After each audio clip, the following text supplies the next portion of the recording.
historia fupi ya al-Imam al-Muhaddith Sheikh Muqbil bin Hadi ibn Muqbil al-Wadi'i rahimahullahu ta'ala. Jina kamili ni Sheikh Muhaddith Muqbil bin Hadi ibn Muqbil al-Wadi'i al-Yamani. Alizaliwa mwaka 1352 Hijria sawa na mwaka 1933 Miladia katika kijiji cha Wadi'a, mkoa wa Sada.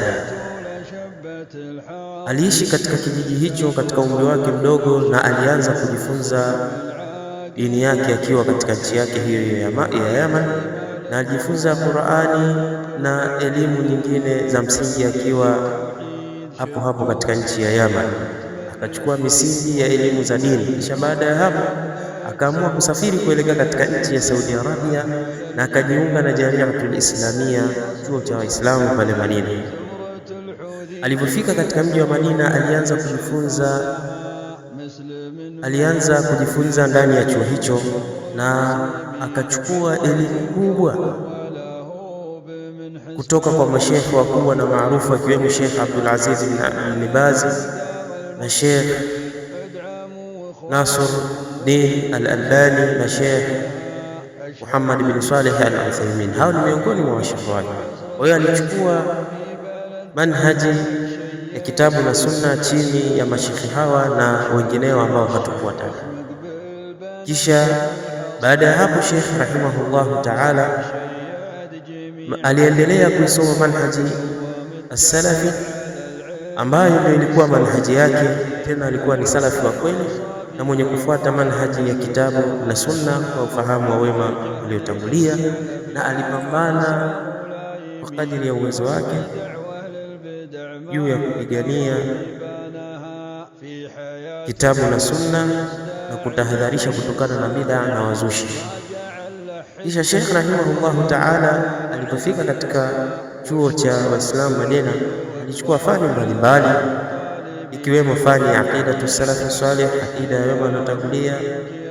Akachukua fani ya fiqhi na usulul fiqhi, na hivyo tu, bali alibobea zaidi katika fani ya hadithi, na hapo alichukua mustalahul hadithi, akachukua masuala ya jarh wa ta'dili, na akachukua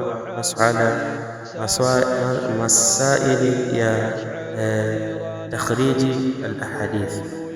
Kisha baada ya hapo Sheikh rahimahullahu ta'ala alirejea katika mji wake au katika nchi yake ya Yaman na akaasisi markazi iliyojulikana kwa jina Darul Hadith ambayo ilikuwepo katika nchi ya Yaman pale Dammaj, ambapo ilikuwa ni markazi kubwa.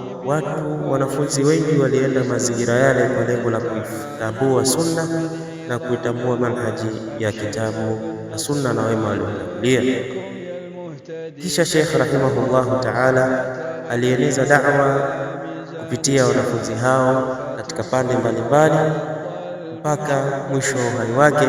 Sheikh alifariki tarehe 30 Dhulqa'da 1422 Hijiria sawa na tarehe 21 Januari mwaka 2002, na alizikwa pale katika mji wa Maka rahimahullahu ta'ala. Sheikhana, Allah amrehemu shekhe wetu, kwani alikuwa ni mnyenyekevu na mwenye zuhudi, na alikuwa Sheikh rahimahullahu ta'ala mwenye kuipigania sunna mpaka mwisho wa maisha yake.